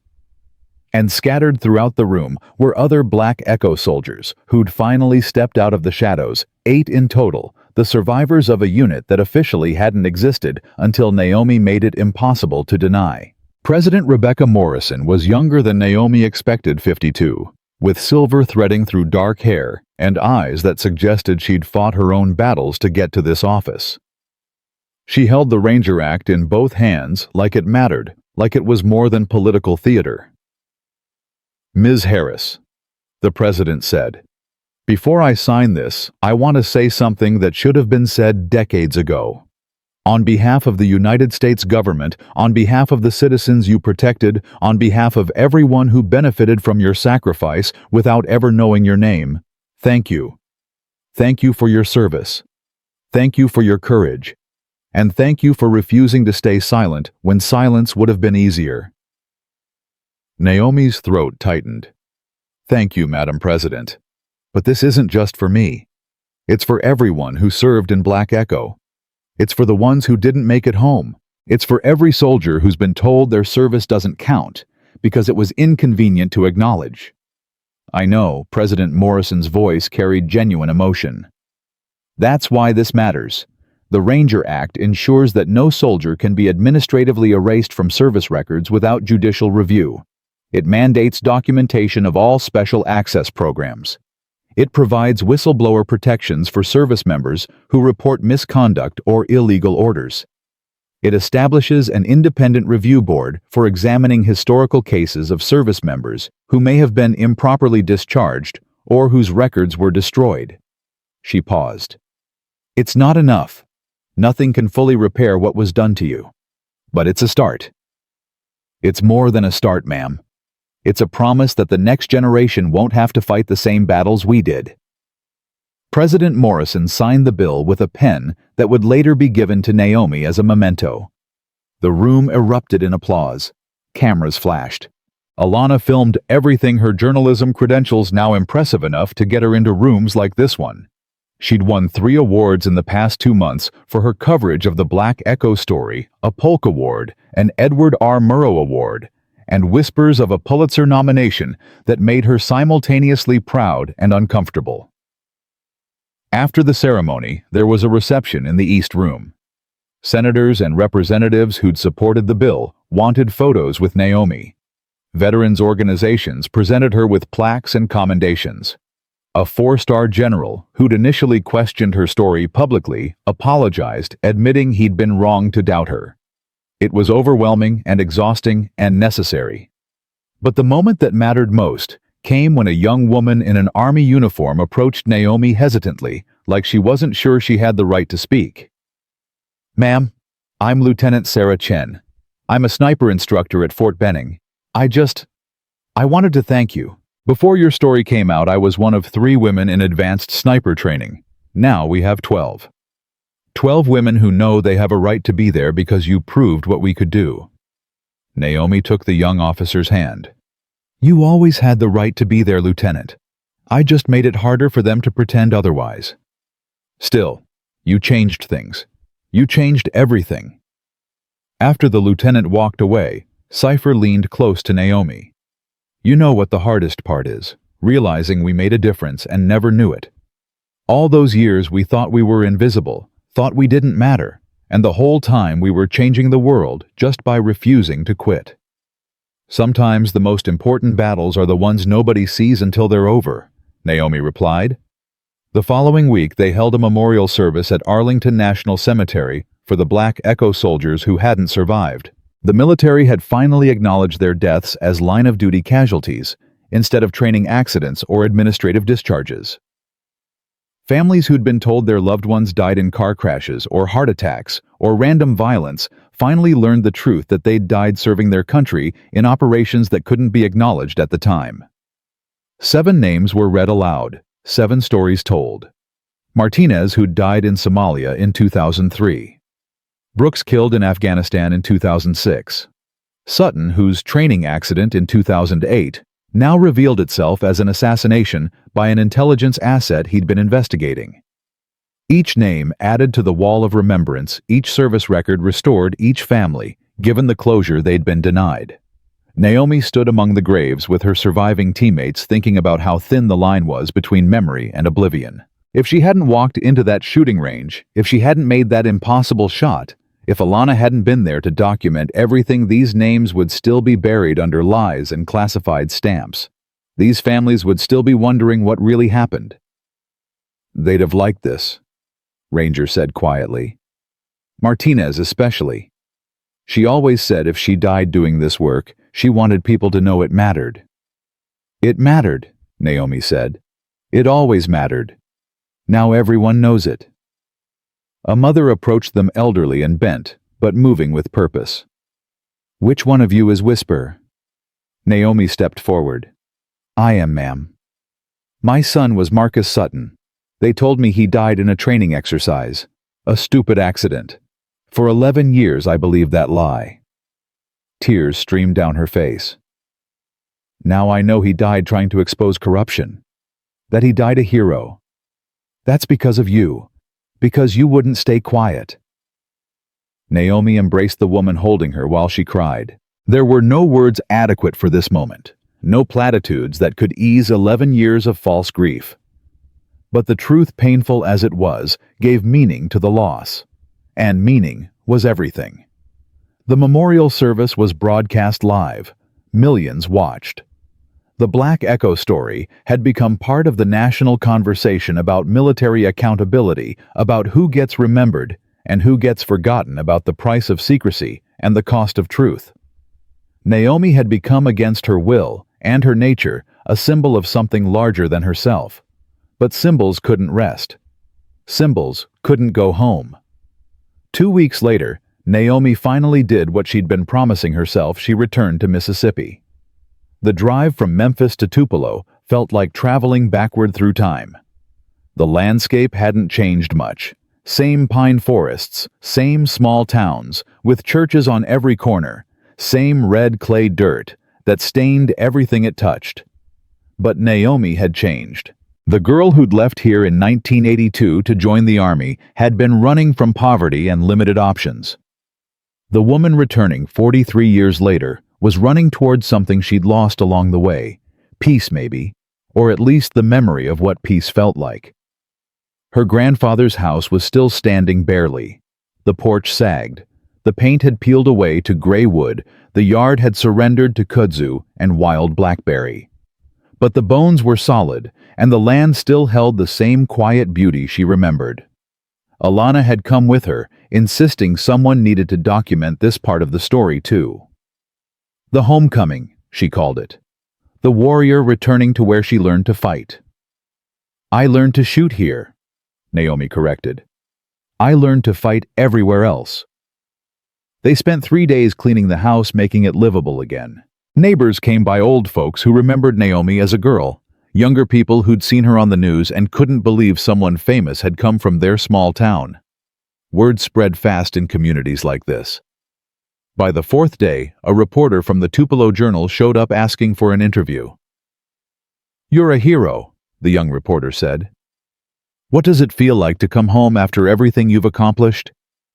Naomi thought about that question while sitting on the porch. She'd spent her childhood on the porch, where her grandfather had first put a rifle in her hands and taught her to respect what it could do. "It feels like completing a circle," she finally said. "I left here to become something more than what this town thought I could be. Now I'm back, and I'm exactly who I always was. Just took me 40 years and a lot of fighting to figure that out." "What will you do now?" "Teach, maybe. There are kids around here who need to learn discipline and focus. Shooting can teach that if it's done right, with respect and responsibility." The reporter's eyes lit up. "You're going to teach marksmanship. I'm going to teach young people that having power, any kind of power, means having responsibility. The shooting's just the vehicle." Within a month, Naomi had started a program. She called it Simply Aim, and it was free for any young person aged 12 to 18 who wanted to learn. She taught them gun safety first, spending weeks on theory before anyone touched a weapon.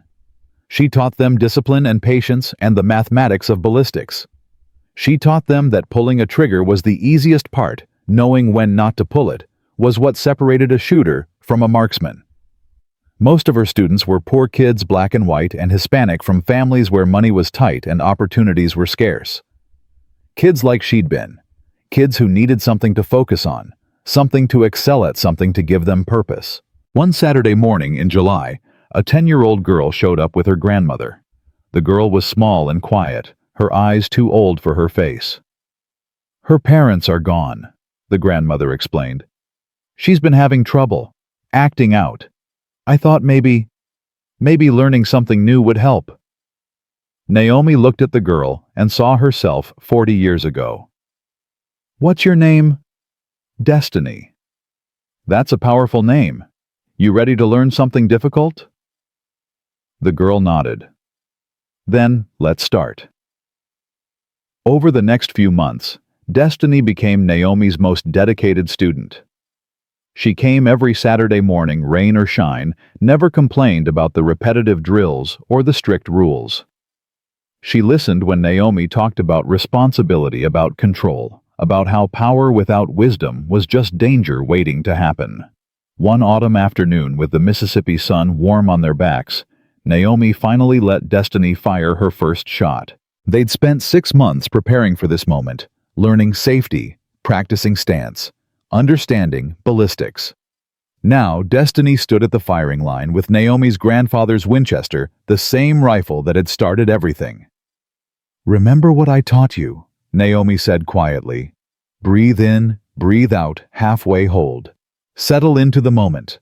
Find your center. When you're ready, not when you're anxious, when you're ready, squeeze the trigger." The shot rang out across the open field. The target 50 yards away showed a hit, just left of center. Destiny's face transformed with joy and pride. "I did it, Miss Naomi. I hit it." "You did." Naomi smiled. "But that's not what I'm proud of. I'm proud that you took your time, that you followed every safety rule, that you showed respect for what you were doing. The hit is nice, but the discipline is what matters." "Can I try again?" "After you clean the rifle, after you check your surroundings, after you make sure everything is safe, then you can try again." Destiny carefully engaged the safety, checked the chamber, and followed every protocol Naomi had drilled into her. Only then did she prepare for her second shot. Watching her, Naomi felt something shift inside her chest, a warmth, a sense of purpose that wasn't about missions or operations or proving herself to people who'd tried to erase her. This was different. This was building something instead of destroying. This was creating a legacy that had nothing to do with confirmed kills or classified operations. This was what came after the fighting stopped. By the end of the year, Simply Aim had 40 students. Local businesses donated equipment and ammunition. Veterans organizations sent instructors to help. The program expanded to include not just marksmanship, but leadership training, conflict resolution, and college preparation. What had started as Naomi teaching kids to shoot had become something larger. A community program giving young people tools to succeed. Alana documented all of it. Her articles about Simply Aim ran in national publications, showing a different side of the gun debate, not the political rhetoric or the tragedy of violence, but the quiet discipline of learning to handle power responsibly. The story resonated. Similar programs started in other states, all of them crediting Naomi's model. The Pulitzer came in April. Alana called Naomi from New York, crying so hard she could barely speak.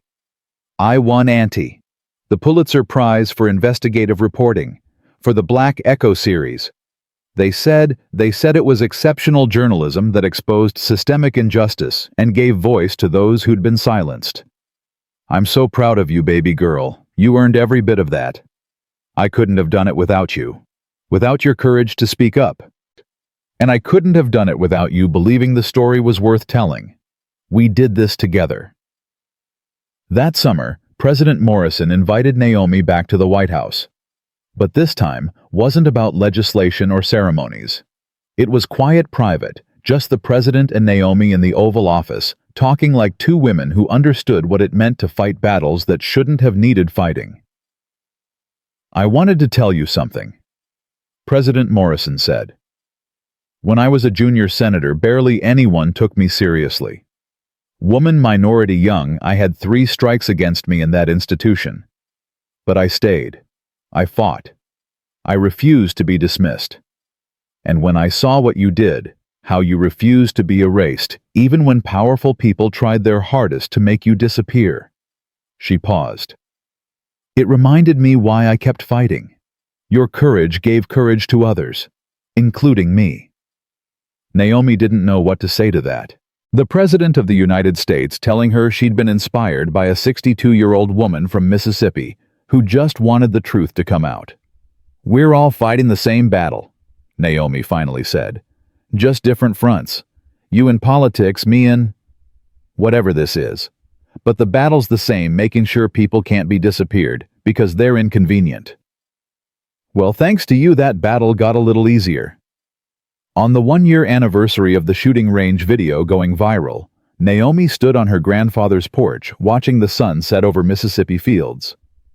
Destiny sat beside her cleaning a rifle with the careful attention Naomi had taught her. In the yard, a dozen other students practiced drills, their movements precise and disciplined.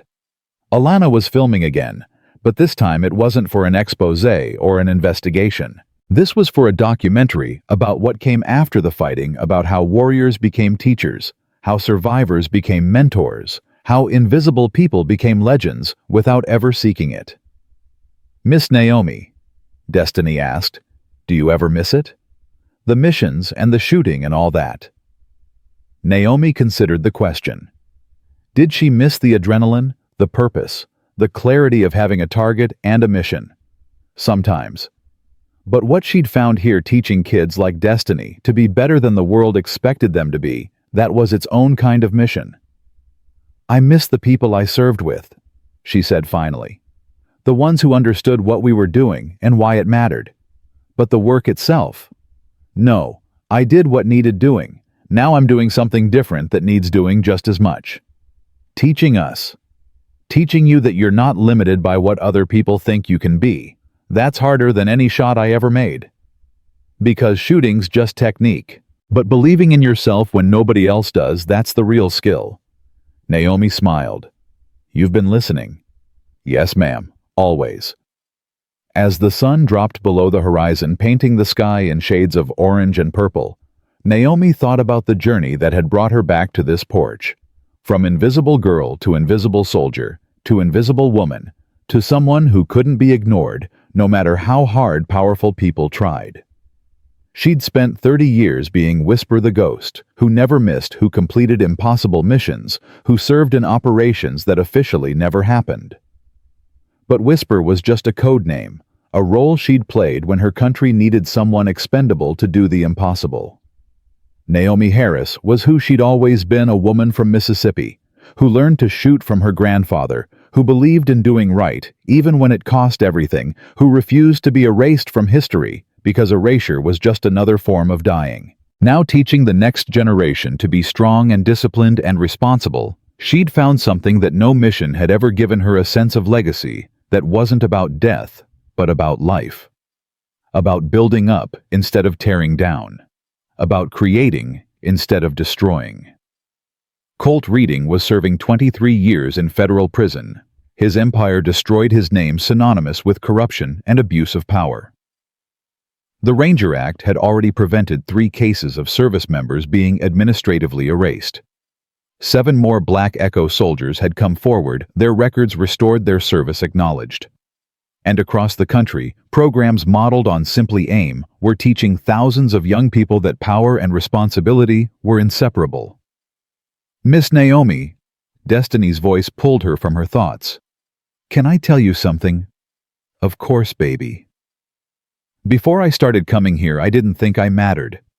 I was just another poor kid from a town nobody cares about. But you made me feel like I could be someone important. Like what I did mattered." Naomi turned to look at the girl, seeing so much of herself in those young eyes. "You always mattered, Destiny. I just helped you see it. That's what I want to do someday. Help other people see they matter. Then you're already on the right path." They sat in comfortable silence as darkness settled over the land. In the yard, students finished their drills and began packing equipment with the same care and attention they'd been taught. Each one of them had a story. Poverty, violence, absent parents, systemic barriers that tried to convince them they were small and powerless.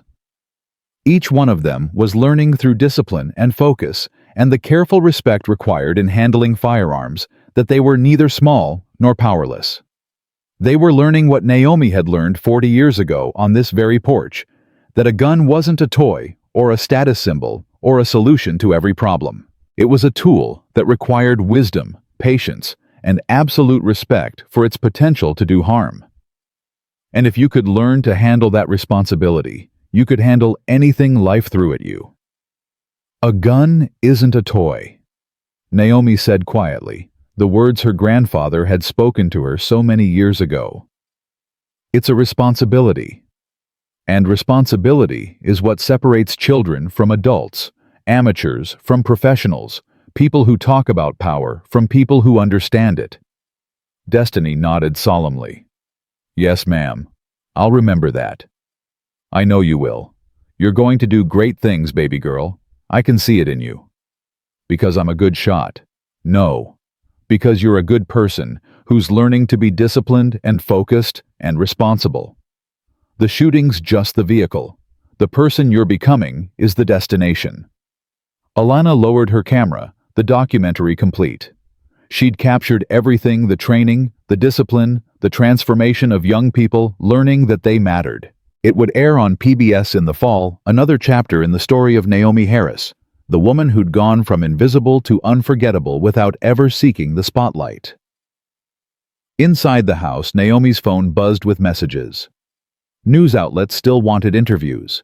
Veterans organizations still wanted her to speak at events. Politicians still wanted to be photographed with her. But she'd learned to be selective, to save her energy for things that actually mattered. Tomorrow, she'd teach another class. Next week, she had 3 students testing for their first marksmanship certification. Next month, she was speaking at a community center in Jackson about youth development and responsibility. The work continued quieter now, but no less important than the missions she'd run as Whisper. This was her legacy, not the confirmed kills or the classified operations or the impossible shots that had made her famous. This was what she'd leave behind when she was gone. Young people who knew they mattered, who understood that power required wisdom, who'd been given tools to succeed by someone who refused to let them be invisible, the way she'd been made invisible. From forgotten ghost to living legend, the woman once mocked for being poor and black and female had become the voice for everyone history tried to erase. And in becoming that voice, she'd found her true purpose, not in the shadows where Whisper operated, but in the light where Naomi Harris taught others to speak for themselves. The stars came out over Mississippi, ancient and constant. Somewhere in that vast darkness, other soldiers were conducting operations that would never be acknowledged, making sacrifices that would never be recorded, doing the impossible because their countries asked and they'd sworn an oath. Naomi hoped they'd have an easier path than she did. Hoped they'd be remembered instead of erased. Hoped the Ranger Act would protect them the way it should have protected Black Echo. But whether they were remembered or not, she knew the truth now: invisible didn't mean powerless. Silence didn't mean consent. And being erased from official records didn't erase the impact of the work, the lives saved, the difference made. She'd spent 30 years learning that lesson. Now she was teaching it to the next generation, one student at a time, one shot at a time, one life transformed at a time. And that, Naomi Harris thought, as she watched her students laugh and learn and grow, was the victory that mattered most. Not the battles won, or the enemies defeated, or the recognition finally received, but the knowledge that she'd taken everything they tried to steal from her, her service, her dignity, her right to be remembered, and turned it into something that would outlast all of them.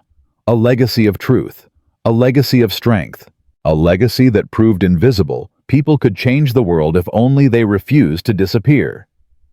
Whisper had finally spoken, and her words would echo long after the guns fell silent.